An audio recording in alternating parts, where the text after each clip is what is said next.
At my graduation, the stadium buzzed with cheers, camera shutters, and families calling out names. I should have felt proud, relieved something, but my phone vibrated and everything inside me dropped. At graduation, Dad texted, "Don't expect help. You're on your own." The words cut sharper than they should have. After 6 years of nonstop research, late-night coding, and living off grit and caffeine, this was what I got. While the dean called out names, I sat frozen in my gown, pretending nothing was wrong. But that wasn't the message that changed everything. My name is Chloe Hart, and for as long as I can remember, I've been the daughter who overthinks everything. At least that's what my dad likes to say. Growing up in a small California town, ambition wasn't something people admired. It was something they warned you about, like a storm you shouldn't walk into. I was the kid who preferred books over pep rallies, coding problems over sleepovers, research papers over gossip. To my parents, that meant I was drifting toward a life with no real stability. They never understood what I did. When I tried explaining neural networks over Thanksgiving dinner, Dad laughed and told me to stop talking like a robot. Mom waved me off, saying I should focus on finding a job that made sense. Each dismissal felt small at the time, but they stacked on top of one another enough weight to convince me that sharing my world with them was pointless. Still, I worked. Hard. I paid my own way through most of college. I picked up assistantships, graded hundreds of assignments, taught intro labs, took on freelance programming gigs at night. I lived quietly, choosing discipline over comfort, grinding through a field that demanded everything. And even when I started building something bigger, something real, I kept it close private. Not because I wanted to hide it, but because I'd learned long ago they weren't listening. Graduation day was supposed to be different. I watched other families cheering, holding signs, crying when their kids walked the stage. Moms fixing tassels, dads yelling names with voices cracking from pride. I tried not to stare, tried not to feel that familiar pinch in my chest. Jessica nudged me gently. "You okay? You look somewhere else." I forced a smile. Just tired. But the truth was, Dad's message had lodged itself right under my ribs. "You're on your own." The timing wasn't an accident. It never was with him. He believed life was a series of teachable moments, and apparently even my PhD graduation was just another opportunity to remind me I wasn't enough. I sat there, surrounded by a sea of red gowns, pretending to blend in, pretending it didn't hurt, and pretending the life they thought I lived was the only one I had. The moment the ceremony shifted was so small, so ordinary, it almost felt unreal. My phone buzzed again, quiet, barely noticeable beneath the roar of families cheering each graduate's name. I assumed it was Jessica sending me a meme to lighten the mood. Instead, I saw a name that didn't belong in a stadium full of folding chairs and graduation brochures. David, my CFO. My stomach tightened. He knew where I was. He wouldn't call unless something was breaking news. I glanced at the stage 2 rows before my turn and answered in the smallest whisper. "Hey, I'm literally in the middle of Chloe." He cut in, breathless. "I'm so sorry, but I had to tell you. The IPO went live 20 minutes ago. We priced high." And he exhaled, almost laughing. "The IPO hit 6 billion. 6 billion. It didn't register at first. It was like hearing someone else's fortune." Then heat flushed up my neck. I could feel people turning, not because they knew what was happening, but because David's voice, excited and bright, carried farther than it should have. Behind me, someone whispered, "Did he say billion?" Jessica's head snapped toward me. "Chloe, what was that?" I didn't answer. Couldn't. My heart was pounding too loudly. David kept talking, unaware of the crowd that was slowly tilting toward me like a field of sunflowers. "We're trending on every financial site. Investors are pouring in. Chloe, we did it. We—" The word hit harder than the numbers. For years, I'd hidden the company behind long nights, research meetings, silent work. And now, in the middle of the one place my parents believed I didn't belong, my secret life had burst into the open. I whispered, "David, people can hear you," but it was too late. His final line cut through the ceremony like a strike of lightning. "Everyone's calling you the youngest tech billionaire in the country." That was the moment everything around us shifted. Conversations stopped. A few parents actually stood up to look. I heard at least 3 phones start recording. The air felt electric, humming with disbelief. Then Jessica grabbed my arm. "Everyone heard," she whispered. "Everyone." And that was when I saw them, my parents, pushing through the rows, their expressions sharp, ready to lecture, to scold, completely unaware of the storm they were walking into.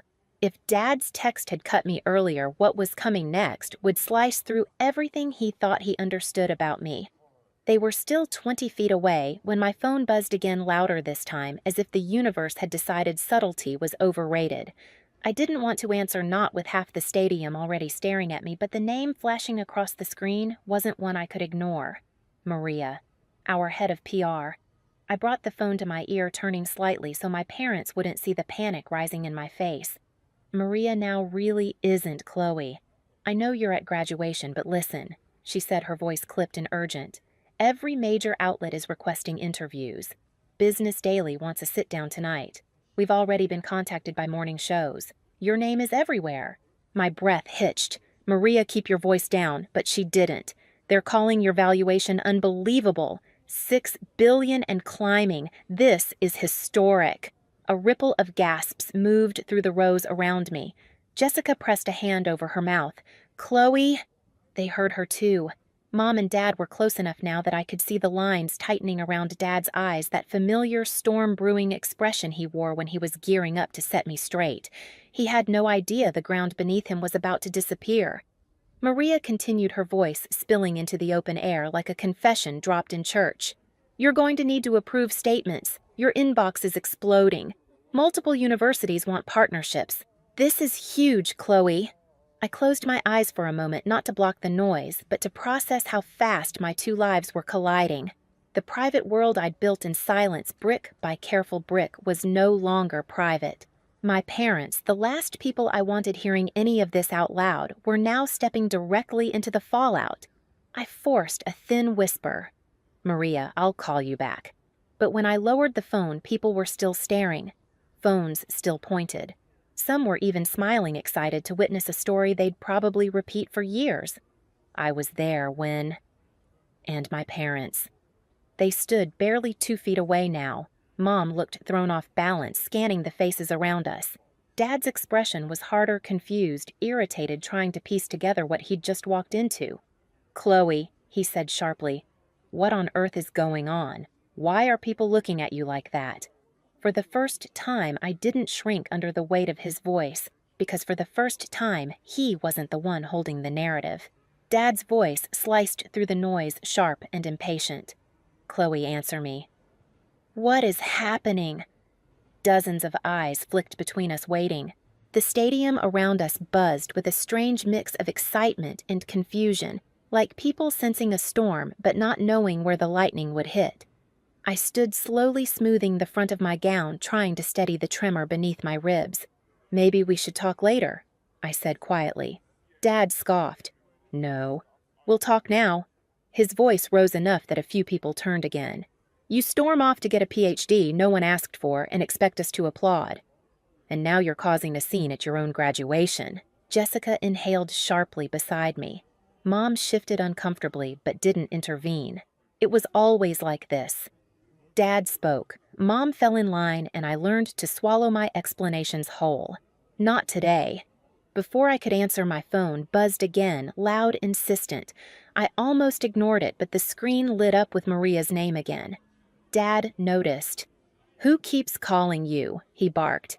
"Is that another one of your little campus jobs, Chloe? You can't avoid real responsibility forever." A laugh, small, bitter, escaped my chest before I could stop it.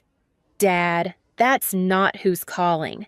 He frowned. Then who I didn't answer with words. I answered by hitting speakerphone. Maria's voice burst out bright and unmistakably energized. "Chloe, the valuation just jumped. We're past 6.2 billion. Investors are pushing the projection even higher. Also, you need to prepare for the press. They've already named you one of the youngest self-made tech billionaires in the country." Silence. Silence so heavy it pressed against my skin. Maria kept going, unaware she'd just detonated a bomb in the middle of the graduation ceremony. Board members are thrilled. Multiple agencies reached out about contracts. And the foundation wants confirmation that your donation will still be announced this month, Maria. My voice shook. You're on speaker. A beat. Then, oh God. Okay. Well, hi, someone in the crowd actually laughed. Dad's face drained of color. His mouth opened, closed, opened again. Mom clutched her purse so tightly her knuckles went white. I ended the call, lowering the phone. The air around us vibrated with whispers. Did she say billionaire? How old is she? That's her dad. Dad swallowed hard voice, suddenly thin. Chloe, what? What was that? There it was, the question he'd never asked me in years. Not, why aren't you normal or when will you get a real job? But the simplest one, what do you actually do? I looked at him, really looked at him. You texted me this morning telling me I'm on my own, that I shouldn't expect help. I held his gaze. Dad, I haven't needed your help for a long time. His brow furrowed confusion, battling with pride and something like fear. I don't understand. I know, I said softly, because every time I tried to tell you about my work, you shut me down. You thought I was wasting my life. You never listened long enough to see what I was building. Mom finally spoke, her voice trembling. Chloe, sweetheart, we didn't know. I know you didn't, I replied, because you never asked. A wave of murmurs moved through the crowd. Dad shifted, visibly uncomfortable under strangers' eyes. I reached into my bag and pulled up several entries on my banking app, the anonymous payments, the help with bills, the support I'd quietly sent home over the last 4 years. I turned the screen toward them. These were me, I said. All of them. Mom covered her mouth. Dad leaned in, squinting. You paid these? Yes. But why didn't you tell us? Because you always told me I couldn't take care of myself? I said. So I figured you'd never believe I could take care of anyone else. Mom's eyes filled with tears. Dad stared at the phone as if it were a detonator. And one more thing, I added, feeling a steadiness rise through me. I did get a real job. I built one. The press arrived, then cameras, microphones, people shouting my name. The security team stepped in to control the crowd. Dad flinched as flash after flash went off. A reporter stepped forward. Chloe Hart, can you confirm the IPO numbers? Are you officially a billionaire? Dad turned toward me slowly, expression collapsing. There it was, the moment the thumbnail had promised. Dad's face when he realized his helpless daughter just became a billionaire. I inhaled deeply. I didn't want revenge that humiliated him. I wanted truth. So I spoke clearly, without anger, without triumph. Yes, I said. The company I founded reached a valuation of over $6 billion today. And yes, that means I'm independently stable and have been for years.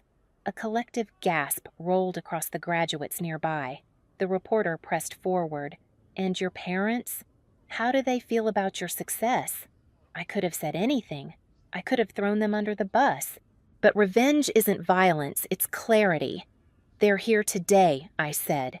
And we're all still processing. But I know they care. And I know they'll understand my work one day.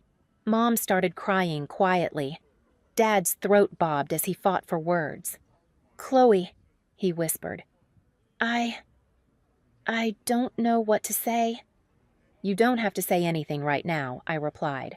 We'll talk, privately. He nodded slowly, the weight of every assumption he'd ever made settling onto him like a collapsing roof. As security ushered us toward a quieter area, the press still calling after us, I realized something monumental. The power dynamic I'd lived under my entire life, the one where Dad's disappointment defined me, was gone.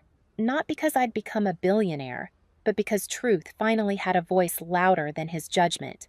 Security guided us to a shaded corner near the stadium entrance, far from cameras, far from the crowd still buzzing with the headline they'd just witnessed. The quiet felt strange, almost hollow after the storm of attention. Dad sat down first, elbows on his knees, hands clasped like he was praying. Mom stood beside him, eyes red mascara smudging at the edges. For the first time in years, neither of them looked like they were preparing a lecture. Chloe, Dad finally said, voice rough, I owe you an apology. A real one. He lifted his head, meeting my eyes with something I'd never seen on him before: uncertainty. I thought I was pushing you toward stability. I didn't realize you'd already built more stability than I ever had. Mom wiped her cheek. We were wrong about your work, about your strength, about everything. Their remorse didn't erase the hurt, but for once I didn't feel invisible. I felt heard fully, finally. I'm not angry, I said quietly, just tired. Tired of being treated like I don't know what I'm doing. I've been standing on my own for years. I just wanted you to see me. Dad swallowed, nodding slowly. We do now. And we're proud of you.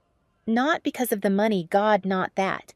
Because you didn't give up on yourself even when we didn't understand. The words landed gently, without grand gestures or excuses. No guarantees either, just the beginning of accountability. We walked back toward the ceremony together, still uneasy, still imperfect, but no longer pretending. Something had shifted. Maybe not enough to rewrite our past, but enough to change our future. When I finally stepped back into the sunlight, the ceremony still humming around us, I felt different, not because of the IPO, not because cameras had shouted my name, but because I'd stopped shrinking to fit their expectations. I'd spent years trying to earn a pride they weren't ready to give. Turns out I didn't need their permission to succeed. I only needed the courage to stand as who I really was. If you've ever been underestimated by your own family, you're not alone. Share your story in the comments and hit subscribe so you don't miss the next one.